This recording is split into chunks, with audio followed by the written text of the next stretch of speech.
पिंकी बंदरिया और कुन्नू सियार भाई बहन हैं। वो गांव में अपने मम्मी पापा और दादा दादी के साथ रहते हैं। एक दिन स्कूल में आते समय पिंकी बंदरिया की नजर कीचड़ में सने एक कुत्ते पर गई। वो बहुत छोटा था और रो रहा था। पिंकी को उस पर तरस आ गया, इसलिए वो उसके पास गई और अपनी बोतल का कच्चा पानी उसने उस पर डाला और उसे अपनी गोद में उठा लिया। पिंकी छोड़ इसे, देखिए कितना गंदा है और कितनी बदबू आ रही है इसमें से। छी, छोड़ इसको। नहीं कुन्नू, मैं इसको नहीं छोड़ सकती। पता नहीं इसके माँ बाप कहाँ हैं और देखो तो बेचारा रो रहा है। मैं इसको अपने साथ लेकर चल रही हूँ, ठीक है ना? पिंकी उस कुत्ते को अपने साथ ले आती है और उसको खाना खिलाती है और उसे अपने पास लेटाकर टीवी भी दिखाती है। कुन्नू ये देख बहुत गुस्सा हो जाता है। पिंकी, उतार इसको, ये हम दोनों का बेड है ना, तूने इसको कैसे बिठाया? उतार इसको अभी, कितना गंदा है ये, नाली में रहता है, उतार इसको। कुन्नू, ये छोटा सा ही तो है, जरा सी जगह ले लेगा तो क्या हो जाएगा? कुन्नू अब और गुस्सा हो जाता है और मन ही मन सोचता है, इस कुत्ते की वजह से मेरी बहन मुझे पराया कर रही है और मेरी चीजें भी छीनकर इसे दे रही है। इसका तो कुछ करना होगा, नहीं तो ये धीरे धीरे मुझसे सब कुछ छीन लेगा। पिंकी उस कुत्ते का नाम रॉकी रखती है। रॉकी के परिवार के बाकी लोग भी रॉकी से बहुत प्यार करने लगते हैं, पर कुन्नू अभी भी उसे घर से निकालने की तरकीबें सोचता रहता है। एक दिन वो रॉकी की पूंछ में पटाखे जलाने ही वाला था कि तभी वहाँ उसकी माँ चुनमुन नीलगाय आ गई। कुन्नू, ये तुम क्या कर रहे हो? उस बच्चे की पूंछ पर पटाखे क्यों जला रहे हो? कोई तुम्हारे साथ ऐसा करेगा तो कैसा लगेगा? छोड़ो उसको, लाओ मुझे दो। चुनमुन से डांट खाने के बाद भी कुन्नू नहीं सुधरता और फिर एक दिन रॉकी के खाने में मिर्ची डाल देता है। रॉकी वो दूध पीता उससे पहले ही उसके दादा टुन्नू शेर वहाँ पहुँच गए। कुन्नू, ये दूध लाल क्यों है? क्या मिलाया है इसमें? कुन्नू घबरा जाता है। सच सच बोलो कुन्नू। नहीं, कुछ भी नहीं दादाजी, वो तो ऐसे ही हो गया। मैं जानता हूँ तुम रॉकी को जरा भी प्यार नहीं करते हो और उसे घर से निकालना चाहते हो, पर बेटे ये बेचारा भी बहुत छोटा है तो जानता भी नहीं कि तुम इसके साथ क्या क्या कर रहे हो, इसलिए ये सब छोड़ो और उसके साथ प्यार से पेश आओ, ठीक है? दादा के समझाने पर भी कुन्नू नहीं समझता और फिर एक रात वो रॉकी को लेकर जंगल में चला जाता है और उसे कहीं दूर छोड़ाता है और घर आकर सो जाता है। अब उस रॉकी को मैं ऐसी जगह छोड़ कर आया हूँ जहाँ से वो चाह कर भी वापस नहीं आ सकता और मैं जीऊंगा चैन की जिंदगी। अंधेरी रात हो चुकी थी, घर में सब सो चुके थे कि तभी एक लोमड़ी चोर उनके घर में घुस जाती है और एक एक करके घर का सारा कीमती सामान चुरा लेती है। पर जैसे ही वो घर के बाहर कदम रखती है वैसे ही रॉकी भौंकने लगता है और घर वाले सारे लोग जाग जाते हैं। तब तक रॉकी लोमड़ी चोर को हिलने तक नहीं देता। अच्छा, तो ये चोर हमारे घर में चोरी करने आया था। शाबाश रॉकी, अगर आज तुम नहीं होते पता नहीं क्या हो जाता। टुन्नू लोमड़ी चोर को पकड़कर उसको पुलिस के हवाले कर देते हैं। पिंकी, दादाजी मुझे माफ कर दो। तू क्यों माफी मांग रहा है? तूने क्या किया? इसलिए क्योंकि मैं रॉकी को जंगल में छोड़ आया था, पर पता नहीं ये वापस कैसे आया। यही तो खासियत है मेरे दोस्त की। रॉकी, मुझे माफ कर दे प्लीज। सॉरी यार, अब हम दोस्त बन सकते हैं, तू दोस्ती करेगा मेरे से? रॉकी अपना एक पैर आगे बढ़ाता है और अब दोनों के बीच दोस्ती हो जाती है। रॉकी कुन्नू का भी दोस्त बन जाता है और फिर सब खुशी खुशी रहते हैं। और पुलिस की बाइक को ही चुरा कर भाग जाता है। ये सब बबलू अपनी बर्तन बाइक से देख रहा था। फिर वो तुरंत ही कालू कौवे का अपनी बर्तन बाइक से पीछा करने लगता है और उसे जोर से एक लात लगाता है। कालू की बाइक डगमगा जाती है और कालू जोर से गिर जाता है।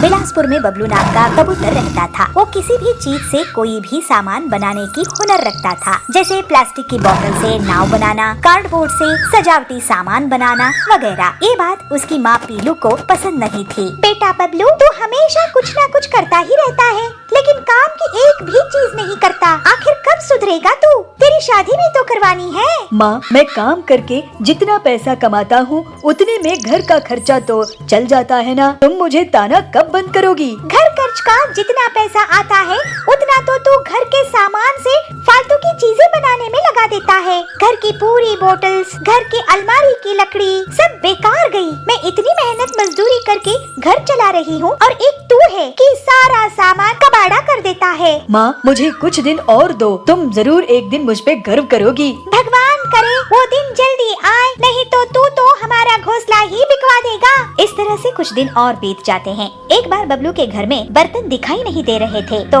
उसकी माँ उसे आवाज लगा के कहती है, बबलू, ओ बबलू, कहाँ है तू? हाँ माँ, क्यों आवाज दे रही हो? बताओ क्या काम है? बेटा, लगता है घर में चोरी हो गई है। एक भी बर्तन दिखाई नहीं दे रही है। चल हम पुलिस स्टेशन में कंप्लेंट करते हैं। नहीं माँ, बर्तन कहीं नहीं गए हैं। आओ अपने घोंसले के पीछे चलो, मैं तुम्हें दिखाता हूँ। फिर बबलू अपनी माँ को घोंसले के पीछे लेके जाता है और वहाँ बर्तनों से बनी एक मोटरसाइकिल दिखाता है और बबलू कहता है, माँ ये देखो, है ना कमाल की चीज। अरे नालायक, ये क्या कर दिया तूने? अब मैं घर का खाना किसमें बनाऊंगी? ये बर्तन की बाइक कौन चलाएगा? तू तो मुझे बर्बाद ही कर देगा। तभी वहाँ सुंदरी आती है। अरे पीलू, ये बबलू को क्यों मार रही हो? इसने ऐसी मोटरसाइकिल बनाई है कि सब इसे देखते ही रहेंगे। नहीं सुंदरी बहन, ये बबलू पता नहीं कब मुझे तंग करना बंद करेगा। जंगल में कालू कौवा मोटरसाइकिल बाइक्स चोरी करता था। घर से या बाजार से वो बाइक चुराने में कामयाब हो ही जाता था। पक्षी उसकी कंप्लेंट लेकर पुलिस बाज के पास पहुँचे।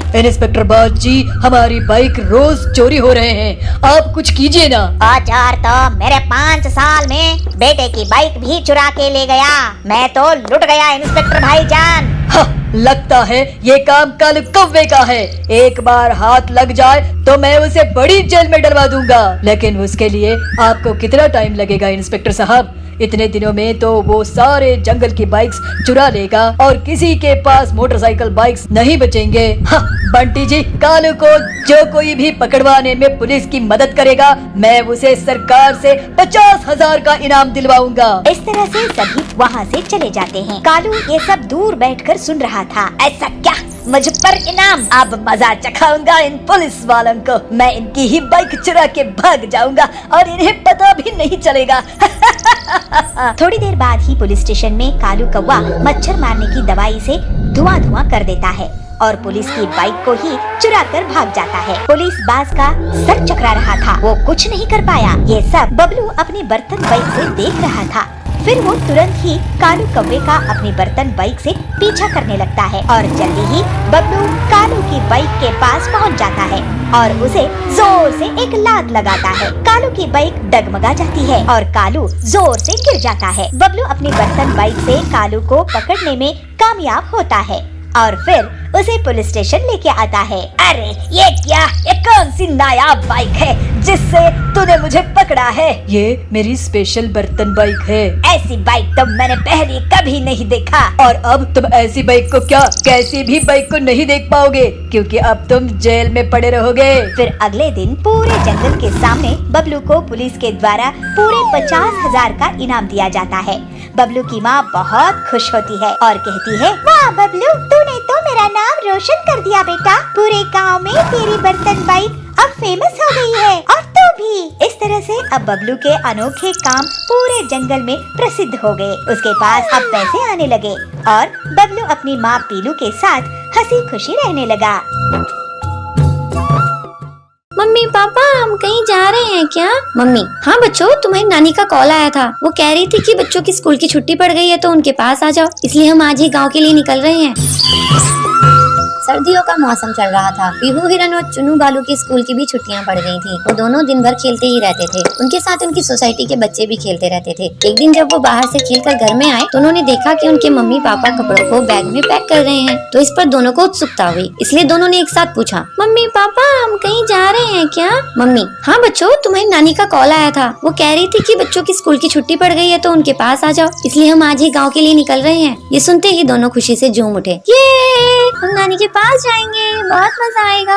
दोनों ने जल्दी जल्दी से अपना अपना बैग पैक किया और ट्रेन को पकड़कर नानी के गांव आ गए। वो जैसे ही नानी के घर पहुंचते हैं वैसे ही नानी बाहर निकल कर आती है और पीहू और चुन्नू को गले से लगा लेती है। अरे मेरे बच्चों, आ जाओ आ जाओ। अरे कितने बड़े हो गए हो तुम तो। आ जाओ, चलो अंदर चलो, तुम्हारे मौसा मौसी मामा मामी इंतजार कर रहे हैं। चलो चलो। वो जैसे ही घर के अंदर आते हैं वैसे ही पीहू और चुन्नू के मामा मामी और मौसा मौसी उनकी खातिरदारी में लग जाते हैं। अरे मेरे बच्चों, कैसे हो तुम? पिछली बार आए थे तो कितने छोटे थे, अब देखो कितने बड़े हो गए हो। देख पीहू, तेरी मौसी तेरे लिए क्या लाई है। ये तो मेरी फेवरेट चॉकलेट है। थैंक यू मौसी।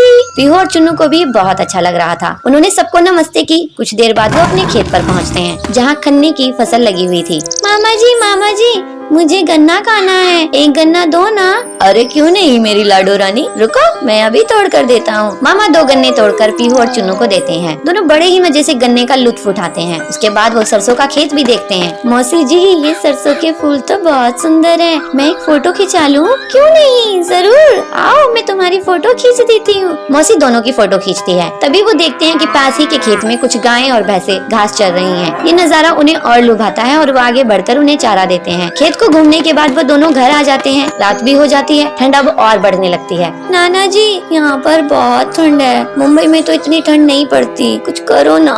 क्योंकि बच्चों वहाँ पर खेत खलियान और पेड़ पौधे इतने नहीं हैं जितने यहाँ हैं, इसलिए यहाँ ठंड भी ज्यादा पड़ती है। पर तुम चिंता मत करो, मैं अभी आग जला देता हूँ। नाना जी लकड़ियों को इकट्ठा कर उन्हें जला देते हैं। तभी लाइट भी चली जाती है।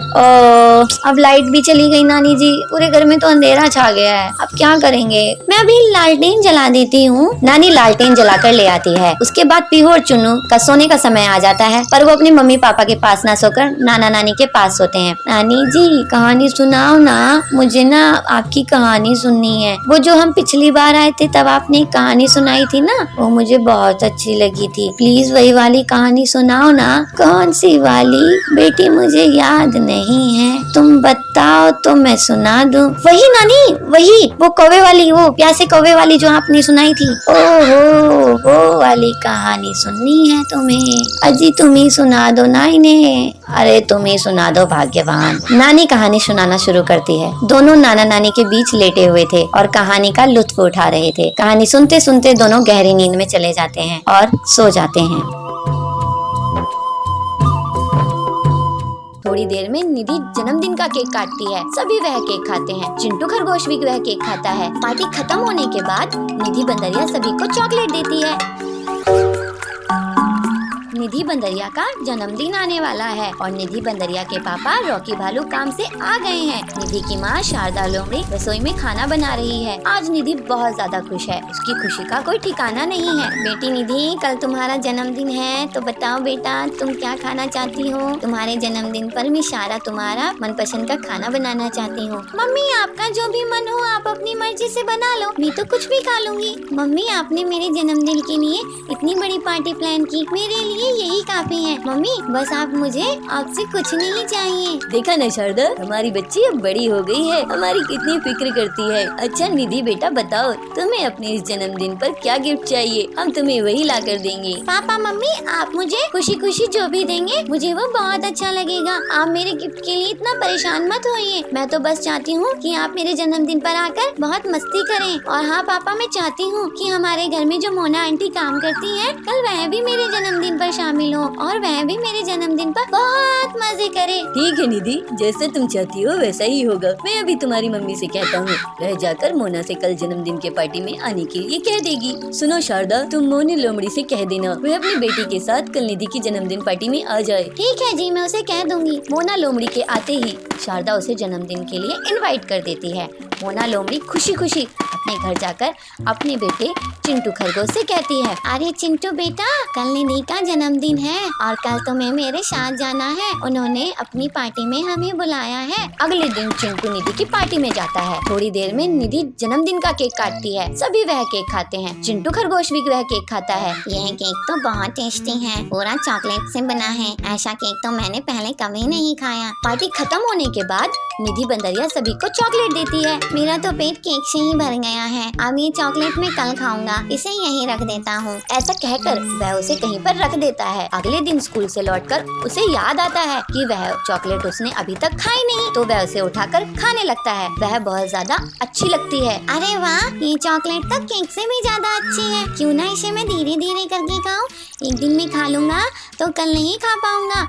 हाँ मैं आधी कल खाऊंगा और आधी उसके अगले दिन। अगले दिन वह स्कूल से लौटते हुए देखता है कि एक आम के पेड़ पर बहुत सारे आम लगे हुए थे, तो वह भी मन ही मन सोचने लगता है, क्यों ना मैं भी इस आम की पेड़ की तरह अपनी एक चॉकलेट का पेड़ लगाऊं मैं अभी बाकी बची हुई चॉकलेट अपने घर के आंगन में बो देता हूँ और उसे पानी दे दूंगा। कुछ ही दिन में पेड़ आ जाएगा और भी बहुत सारी चॉकलेट खाऊंगा और रोज खाऊंगा। वह तुरंत अपने घर जाता है और बची हुई चॉकलेट उठाकर जमीन में गड्ढा खोदकर उसे बो देता है और उस पर मिट्टी डालकर उस पर पानी भी डाल देता है और जोर जोर से हंसने लगता है। तभी वहाँ उसकी माँ मोना लोमड़ी आ जाती है और उससे कहती है, क्या हुआ चिंटू, तुम बहुत खुश लग रही हो, क्या बात है? हाँ मम्मी, मैंने ना यहाँ पर अपनी चॉकलेट डाली है। कुछ ही दिन में ना यहाँ एक बड़ा सा पेड़ उग जाएगा, फिर मैं रोज चॉकलेट खाऊंगा और मम्मी मैं तुमको भी चॉकलेट खिलाऊंगा। अरे मेरे मासूम से बच्चे, ऐसे चॉकलेट का पेड़ थोड़ी उगता है। तुमने लालच में आकर अपनी चॉकलेट भी खराब कर ली। चिंटू को अपनी गलती का एहसास होता है कि वह चॉकलेट के लालच में आकर गलती कर दिया है।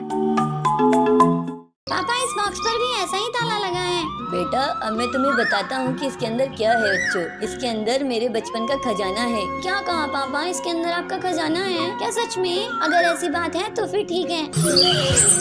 एक दिन मोना शेरनी, जो कि चिंटू और ननकी की मम्मी है, वह काम कर रही थी तो चिंटू वहाँ जाता है। मम्मी मम्मी, वो जो ऊपर जो कमरा है उसमें क्या रखा हुआ है? जब देखो वह कमरा बंद ही रहता है। चलो ना उसे खोल कर देखते हैं, आखिर क्या है उस कमरे में। नहीं चिंटू, जाकर अपनी पढ़ाई करो। चलो, ऐसे काम में तुम्हारा बहुत दिमाग चलता है। मैंने मना किया ना तुम्हें, जिस काम के लिए मना किया जाए वह मत किया करो, लेकिन तुम फिर भी नहीं समझते हो। चलो अब जाओ यहाँ से, मुझे काम करने दो। चलो।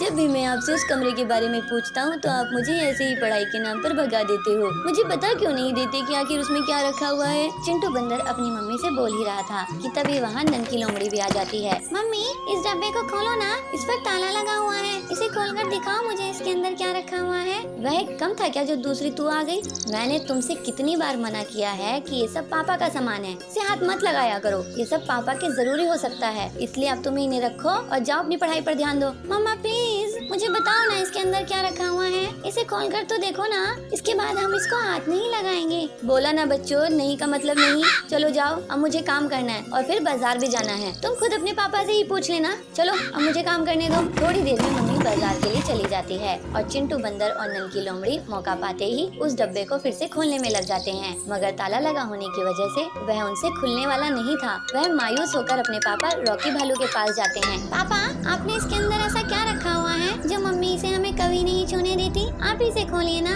अच्छा, तो तुम इसे क्यों खुलवाना चाहते हो? पापा इसे खोल दीजिए ना, हमें बस देखना है इसमें क्या रखा है। अच्छा ठीक है, मैं इसे खोल दूंगा, मगर मेरे पास एक और ऐसा ही बॉक्स है, वो भी मैं अभी लेकर आता हूँ। रुको। रॉकी भालू अंदर अपने कमरे में से एक और बॉक्स लेकर आता है जिस पर भी ऐसा ही ताला लगा हुआ था। पापा, इस बॉक्स पर भी ऐसा ही ताला लगा है। बेटा, अब मैं तुम्हें बताता हूँ कि इसके अंदर क्या है बच्चों। इसके अंदर मेरे बचपन का खजाना है जो मैं तुम्हें दे दूंगा, मगर मेरी एक शर्त है। तुम्हें इन दोनों बॉक्स में से अपना एक एक बॉक्स पहले ही चूज करना पड़ेगा, तो तुम अपने लिए एक एक बॉक्स चूज कर लो। क्या कहा पापा, इसके अंदर आपका खजाना है? क्या सच में? अगर ऐसी बात है तो फिर ठीक है, मैं तो ये वाला बॉक्स लूंगी। तो ठीक है पापा जी, ये वाला बॉक्स मैं लूंगा। ठीक है बच्चों, अब इसमें से जो भी निकलेगा वो तुम्हें रखना होगा। चलो बच्चों हटो, मुझे ताला खोलने दो। रॉकी सबसे पहले चिंटू वाला बॉक्स खोलता है तो उसके अंदर बहुत सारी किताबें होती हैं, जिसे देखकर चिंटू बहुत उदास हो जाता है। फिर रॉकी ननकी वाला बॉक्स खोलता है तो उसके अंदर उसे बहुत सारे खिलौने मिलते हैं, जिसे देख चिंटू और उदास हो जाता है। तब ननकी अपने भाई को देखकर उससे कहती है, भाई क्या हुआ,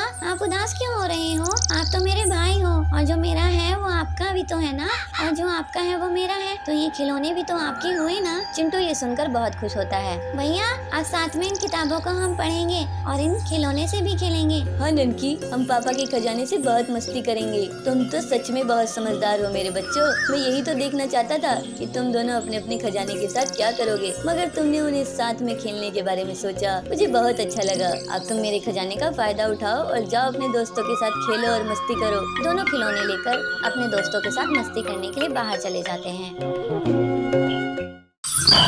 सुंदर जंगल में शेरा का बहुत आतंक था। सभी जानवर उसके गुस्से से बहुत डरते थे। उसी जंगल में एक समझदार खरगोश रिंकू रहता था। रिंकू हमेशा अपनी चालाकी से बड़े बड़े जानवरों से अपनी जान बचा लेता था, लेकिन वो हमेशा दूसरे छोटे जानवरों की मदद करता था। इस वजह से सभी जानवर उसको बहुत पसंद करते थे। एक दिन रिंकू जंगल में टहल रहा था, तभी उसे छोटू और उसकी पत्नी दिखाई दिए। छोटू भैया, छोटी भाभी, कहाँ घूम रहे हो? कुछ नहीं रिंकू, हम तो ताजी घास और फलों की तलाश में आए हैं। यहाँ की घास तो बहुत हरी भरी है, हम तो सोच रहे थे कि यहीं पास बस जाए। आप लोग क्या शेरा के बारे में नहीं सुने हो? ये उसी का इलाका है। अगर उसने आप दोनों को देख लिया तो आपकी खैर नहीं। शेरा तो बहुत ही क्रूर है। तभी वहाँ शेरा का दहाड़ने की आवाज आती है और सब डर जाते हैं। सुनिए जी, ये तो शेरा की दहाड़ है, अब क्या होगा? आप दोनों उस पेड़ के पीछे से भाग जाओ। और फिर दोनों पति पत्नी एक पेड़ के पीछे से भाग जाते हैं। रिंकू खरगोश, यहाँ पर 2 जानवर आए थे, मैं उनका शिकार करने आया हूँ। क्या तुमने उन्हें देखा है? जी शेरा जी, मैंने उन्हें उस रास्ते से जाते हुए देखा। रिंकू शेरा को दूसरी तरफ इशारा करके भेज देता है। छोटू और छोटी रिंकू के पास आते हैं। तुम्हारा शुक्रिया रिंकू भैया। अब आप दोनों यहाँ पर घास खाकर जल्दी से चले जाओ। इसके बाद दोनों पति पत्नी घास खाकर वहाँ से चले जाते हैं। दूसरे दिन वही दोनों उस घास के मैदान के पास एक तालाब में रिंकू को मिल जाते हैं। छोटू भैया, छोटी भाभी, आप दोनों के जाने के बाद शेरा फिर से आया था और मुझे धमका कर गया है कि अगर अगली बार उसको उसके शिकार का सही पता नहीं मिला तो वो मुझे ही खा जाएगा। आपने हमारी जान बचाने के लिए अपनी जान खतरे में डाली भैया, आपका बहुत धन्यवाद। दोनों पति पत्नी वहाँ से भाग जाते हैं। तो शेर वहाँ पे आकर कहता है, रिंकू तू, मुझे यहाँ और भी जानवरों की आवाजें आ रही थी, तू किससे बात कर रहा था? जरा बताना मुझे, मेरी धमकी याद है ना? अगर तू मुझे सच नहीं बताएगा तो आज तो मैं तुझे ही खा जाऊंगा। रिंकू बहुत डर जाता है, वो सोचने लगता है, शेरा बहुत ताकतवर है और इससे हर बार झूठ बोलने का एक ही मतलब है कि इसकी दावत बन जाना। अब मैं क्या करूं? मेरी भी जान खतरे में है। सच कहूंगा तो पति पत्नी मारे जाएंगे, झूठ बोला तो मैं मारा जाऊंगा। लेकिन आखिर हम सब कब तक इस शेरा से डर के रहेंगे? सोच क्या रहा है? जवाब दे। शेरा जी, मैं पानी से बात कर रहा था, आप भी बात करके देख लो।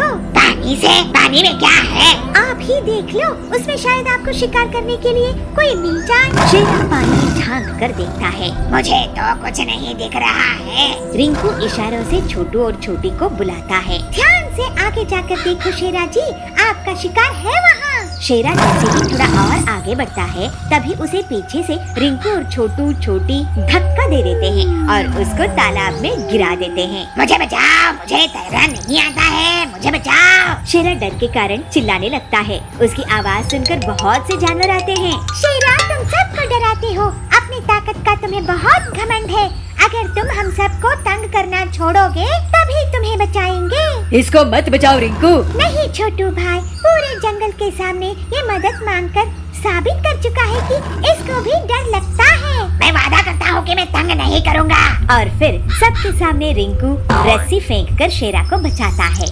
शेरा शर्मिंदा हो जाता है और फिर वो कभी भी अपनी ताकत का गलत इस्तेमाल नहीं करता है और पूरे जंगल में अब रिंकू की सूझबूझ की तारीफ होने लगती है। इसी तरह से रिंकू इतनी मुश्किल में भी अपनी हिम्मत और होशियारी से मुसीबत खत्म करने में कामयाब होता है। पापा, इस बॉक्स पर भी ऐसा ही ताला लगा है। बेटा, अब मैं तुम्हें बताता हूँ कि इसके अंदर क्या है बच्चों। इसके अंदर मेरे बचपन का खजाना है। क्या कहा पापा, इसके अंदर आपका खजाना है? क्या सच में? अगर ऐसी बात है तो फिर ठीक है। एक दिन मोना शेरनी, जो कि चिंटू और निक्की की मम्मी है, वह काम कर रही थी तो चिंटू वहाँ जाता है। मम्मी मम्मी, वो जो ऊपर जो कमरा है उसमें क्या रखा हुआ है? जब देखो वह कमरा बंद ही रहता है। चलो ना उसे खोल कर देखते हैं, आखिर क्या है उस कमरे में। नहीं चिंटू, जाकर अपनी पढ़ाई करो। चलो, ऐसे काम में तुम्हारा बहुत दिमाग चलता है। मैंने मना किया ना तुम्हें, जिस काम के लिए मना किया जाए वह मत किया करो, लेकिन तुम फिर भी नहीं समझते हो। चलो अब जाओ यहाँ से, मुझे काम करने दो। चलो। जब भी मैं आपसे उस कमरे के बारे में पूछता हूँ तो आप मुझे ऐसे ही पढ़ाई के नाम पर भगा देते हो। मुझे बता क्यों नहीं देते कि आखिर उसमें क्या रखा हुआ है? चिंटू बंदर अपनी मम्मी से बोल ही रहा था कि तभी वहाँ ननकी लोमड़ी भी आ जाती है। मम्मी, इस डब्बे को खोलो ना, इस पर ताला लगा हुआ है। इसे खोलकर दिखाओ मुझे, इसके अंदर क्या रखा हुआ है। वह कम था क्या जो दूसरी तू आ गई? मैंने तुमसे कितनी बार मना किया है कि ये सब पापा का सामान है, इसे हाथ मत लगाया करो। ये सब पापा के जरूरी हो सकता है, इसलिए अब तुम इन्हें रखो और जाओ अपनी पढ़ाई पर ध्यान दो। मम्मा प्लीज, मुझे बताओ ना इसके अंदर क्या रखा हुआ है। इसे खोलकर तो देखो ना, इसके बाद हम इसको हाथ नहीं लगाएंगे। बोला ना बच्चों, नहीं का मतलब नहीं। चलो जाओ, अब मुझे काम करना है और फिर बाजार भी जाना है। तुम खुद अपने पापा से ही पूछ लेना। चलो अब मुझे काम करने दो। थोड़ी देर में मम्मी बाजार के लिए चली जाती है और चिंटू बंदर और ननकी लोमड़ी मौका पाते ही उस डब्बे को फिर से खोलने में लग जाते हैं, मगर ताला लगा होने की वजह से वह उनसे खुलने वाला नहीं था। वह मायूस होकर अपने पापा रॉकी भालू के पास जाते हैं। पापा, आपने इसके अंदर ऐसा क्या रखा हुआ है जो मम्मी इसे हमें कभी नहीं छूने देती? आप इसे खोलिए ना। अच्छा, तो तुम इसे क्यों खुलवाना चाहते हो? पापा इसे खोल दीजिए ना, हमें बस देखना है इसमें क्या रखा है। अच्छा ठीक है, मैं इसे खोल दूंगा, मगर मेरे पास एक और ऐसा ही बॉक्स है, वो भी मैं अभी लेकर आता हूँ, रुको। रॉकी भालू अंदर अपने कमरे में से एक और बॉक्स लेकर आता है जिस पर भी ऐसा ही ताला लगा हुआ था। पापा, इस बॉक्स पर भी ऐसा ही ताला लगा है। बेटा, अब मैं तुम्हें बताता हूँ कि इसके अंदर क्या है। बच्चों, इसके अंदर मेरे बचपन का खजाना है जो मैं तुम्हें दे दूंगा, मगर मेरी एक शर्त है, तुम्हें इन दोनों बॉक्स में से अपना एक एक बॉक्स पहले ही चूज करना पड़ेगा। तो तुम अपने लिए एक एक बॉक्स चूज कर लो। क्या कहा पापा, इसके अंदर आपका खजाना है क्या सच में? अगर ऐसी बात है तो फिर ठीक है, मैं तो ये वाला बॉक्स लूंगी। तो ठीक है पापा जी, ये वाला बॉक्स मैं लूंगा। ठीक है बच्चों, अब इसमें से जो भी निकलेगा वो तुम्हें रखना होगा। चलो बच्चों हटो, मुझे ताला खोलने दो। रॉकी सबसे पहले चिंटू वाला बॉक्स खोलता है तो उसके अंदर बहुत सारी किताबें होती हैं, जिसे देखकर चिंटू बहुत उदास हो जाता है। फिर रॉकी ननकी वाला बॉक्स खोलता है तो उसके अंदर उसे बहुत सारे खिलौने मिलते हैं, जिसे देख चिंटू और उदास हो जाता है। तब ननकी अपने भाई को देखकर उससे कहती है, भाई क्या हुआ, आप उदास क्यों हो रहे हो? आप तो मेरे भाई हो और जो मेरा है वो आपका भी तो है ना, और जो आपका है वो मेरा है, तो ये खिलौने भी तो आपके हुए ना। चिंटू ये सुनकर बहुत खुश होता है। भैया, आज साथ में इन किताबों को हम पढ़ेंगे और इन खिलौने से भी खेलेंगे। हाँ ननकी, हम पापा के खजाने से बहुत मस्ती करेंगे। तुम तो सच में बहुत समझदार हो मेरे बच्चों। मैं यही तो देखना चाहता था कि तुम दोनों अपने अपने खजाने के साथ क्या करोगे, मगर तुमने उन्हें साथ में खेलने के बारे में सोचा, मुझे बहुत अच्छा लगा। अब तुम मेरे खजाने का फायदा उठाओ और जाओ अपने दोस्तों के साथ खेलो और मस्ती करो। दोनों खिलौने लेकर अपने दोस्तों के साथ मस्ती करने के लिए बाहर चले जाते हैं।